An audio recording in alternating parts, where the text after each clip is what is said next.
ગુજરાતના સૌ શ્રદ્ધાળુઓ માટે પ્રયાગરાજમાં આસ્થાની ડૂબકી માટે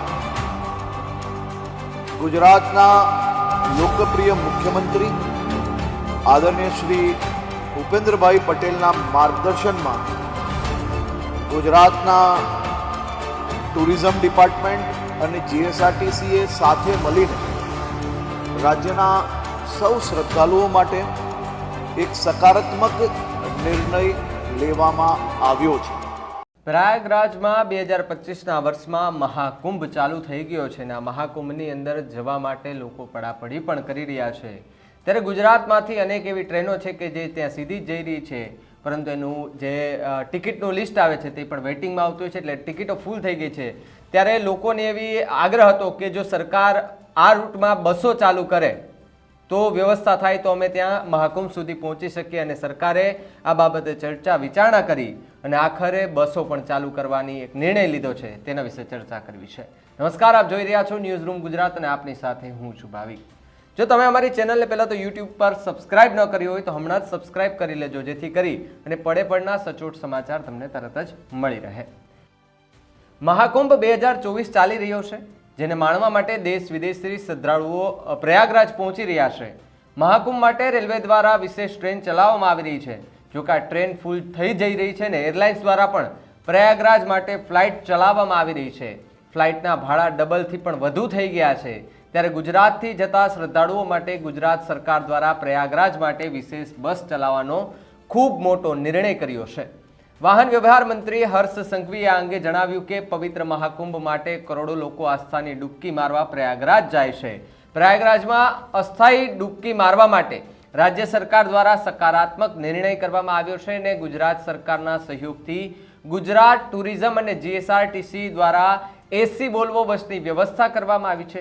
શું કહ્યું હર્ષ સંઘવીએ, પેલા એ સાંભળી લઈએ। ગુજરાતના સૌ શ્રદ્ધાળુઓ માટે પ્રયાગરાજમાં આસ્થાની ડૂબકી માટે ગુજરાતના લોકપ્રિય મુખ્યમંત્રી આદરણીય શ્રી ભૂપેન્દ્રભાઈ પટેલના માર્ગદર્શનમાં ગુજરાતના ટુરિઝમ ડિપાર્ટમેન્ટ અને જીએસઆરટીસીએ સાથે મળીને રાજ્યના સૌ શ્રદ્ધાળુઓ માટે એક સકારાત્મક નિર્ણય લેવામાં આવ્યો છે। ગુજરાતથી દરરોજ એસી નવી હાઈટેક વોલ્વો બસના માધ્યમથી ગુજરાતના શ્રદ્ધાળુઓ માટે આવવા જવાની વ્યવસ્થાઓ રાજ્ય સરકાર દ્વારા ચાલુ કરવામાં આવશે। આ પેકેજ 3 રાત્રિ 4 દિવસ માટે બનાવવામાં આવ્યું છે।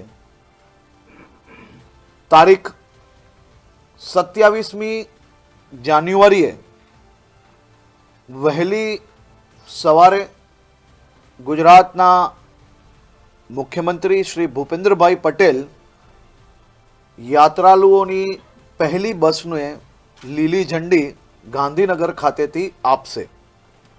હિન્દુ સનાતન ધર્મમાં મહાકુંભનું એક વિશેષ મહત્વ છે। 144 વર્ષમાં માત્ર એક વાર મહાકુંભ આવે છે। આ અવસર પર શ્રદ્ધાળુઓ મહાકુંભની યાત્રા સરળતાથી અને ઓછી કિંમતે કરી શકે તે માટે ભૂપેન્દ્રભાઈ પટેલની સરકાર દ્વારા મુલુભાઈ બેરાના સહયોગથી અને બધા જ વિભાગોએ સાથે મળીને રાજ્યના લાખો શ્રદ્ધાળુઓ માટે વ્યવસ્થાઓનો ઉમેરો કર્યો છે। ગુજરાત ટુરિઝમે પહેલેથી જ હેલ્પલાઇન નંબરો, પેવિલિયન અને ત્યાં ડોર્મિટરી વ્યવસ્થાઓ બી તાત્કાલિક આ ટૂર પેકેજીસ માટે ઊભી કરવામાં આવી છે। આ ટૂરમાં ખાસ કરીને ખૂબ લાંબુ અંતર હોવાથી વચ્ચે એક રાત્રિ રોકાણ શિવપુરી ખાતે રાખવામાં આવ્યું છે। ત્યાં હોટલની અંદર તમામ યાત્રીઓને રોકાવાની વ્યવસ્થાઓ બી આ જ પેકેજમાં કરવામાં આવી છે.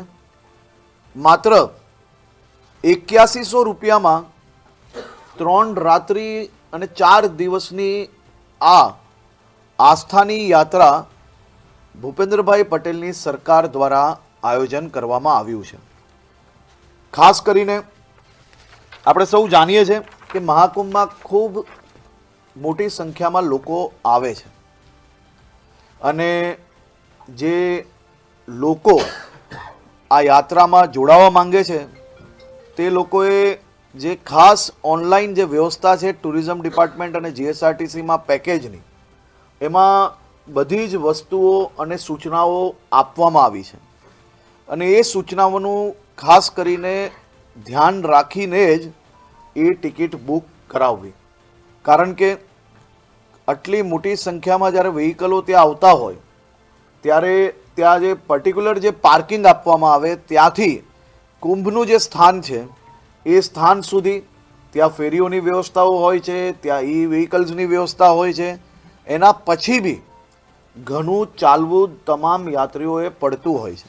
એટલે ખાસ કરીને આ વિષય બી ધ્યાનમાં રાખે અને ખૂબ લાંબુ અંતર હોવાથી જે ટ્રાવેલિંગ ટાઈમ છે એ ટ્રાવેલિંગ ટાઈમ બી તમામ લોકો ધ્યાનમાં રાખીને બુકિંગ કરાવે અને બીજી બધી જ વ્યવસ્થાઓ ત્યાં ડોર્મિટરી જે ટુરિઝમની આપણી વ્યવસ્થા છે તેમાં તમામ લોકોને રહેવાની વ્યવસ્થા બી આ પેકેજની અંદર સામેલ કરવામાં આવી છે.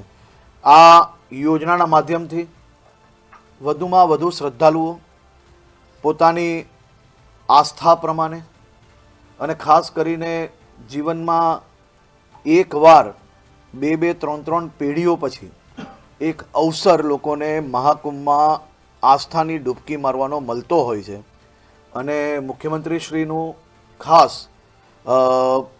નિર્દેશ હતો અને એમનું સૂચન હતું કે વધુમાં વધુ યાત્રીઓ એ પોતાની આસ્થા નિભાવી શકે, ડૂબકી મારી શકે એવી વ્યવસ્થાઓ રાજ્ય સરકાર દ્વારા બીજા રાજ્યો જોડે સંકલન કરીને બસની વ્યવસ્થાઓ, રૂટની વ્યવસ્થાઓ, ત્યાં કુંભની અંદર જે વ્યવસ્થાઓ વધુમાં વધુ થઈ શકતી હોય, ટુરિઝમ જોડે જોડે તો આપણી વ્યવસ્થા થઈ જ છે, પરંતુ બીજા બી જે આપણા અનેક જે ધાર્મિક સંસ્થાઓ છે એની જોડે બી આપણી ચર્ચા ચાલુ છે. જેટલી આપણે રહેવાની વ્યવસ્થાઓ વધતી જશે એટલી બસીસ આપણે અહીંયાથી વધારશો. આ વ્યવસ્થાઓ રાજ્યના નાગરિકો માટે એકદમ ઓછા ભાવમાં પોતાની આસ્થા લોકો નિભાવી શકે અને પૂજા અર્ચના કરી શકે તે માટે સરકાર દ્વારા નિર્ણય લેવામાં આવ્યો છે. ડિપ્લોય બુકિંગ પ્રમાણે નિર્ણય લેવામાં આવશે અને રેસિડન્સ ફેસિલિટી કુંભની અંદર જેટલી મળતી જશે એટલી વધારવામાં આવશે. જમવાનું સાથેનું નથી પેકેજ, રહેવા સાથેનું પેકેજ છે. જમવાનું પોતપોતાની અનુકૂળતા પ્રમાણે ત્યાં જે અલગ અલગ ભંડારા હોય તેમાં લોકો જમી શકે. કેટલો સમય મળશે કે તો આપણે જે કહ્યું એ પ્રમાણે કે બસ પાર્કિંગ 12 કિલોમીટર દૂર હોય છે, ફેરીઓ મળતી નથી. એ સામાન્ય રીતે કોઈ બી વ્યક્તિ જાય એના માટે આ બધા જ નિયમો સેમ છે અને કુંભના સમય આપણી બસ પાછી ક્યારે આવશે, ત્યાં કેટલો સમય આપશે? મેં કહ્યું ને 3 રાત્રિ 4 દિવસનું પેકેજ છે. એનું આ સંપૂર્ણ ડિટેલ ઓનલાઈન અવેલેબલ છે. એટલે જે યાત્રી બુક કરવાના હશે એને સંપૂર્ણ ટાઈમ અને સૂચનાઓ ના એક રાત રોકવાની જોડે છે. શું તમારું અને સીએમ નું જવાનું ક્યારે નક્કી છે? જાણકારી મળશે.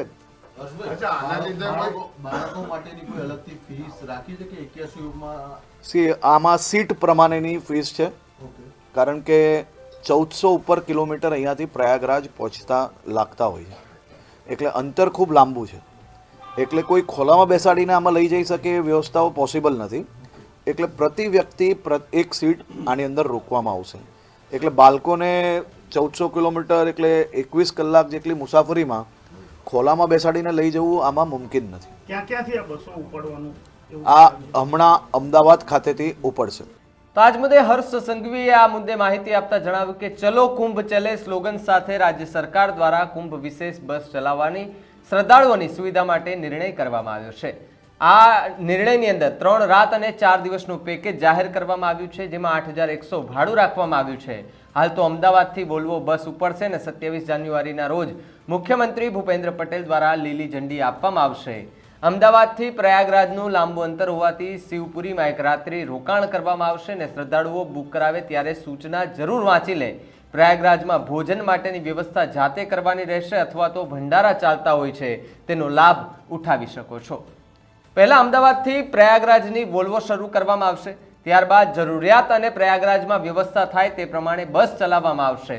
અમદાવાદથી રોજની 1 વોલ્વો બસ ચલાવવામાં આવશે અને પ્રયાગરાજમાં આસ્થાની ડૂબકી લગાવી શકે તે માટે રાજ્ય સરકાર દ્વારા મહત્વનો નિર્ણય કરવામાં આવ્યો છે.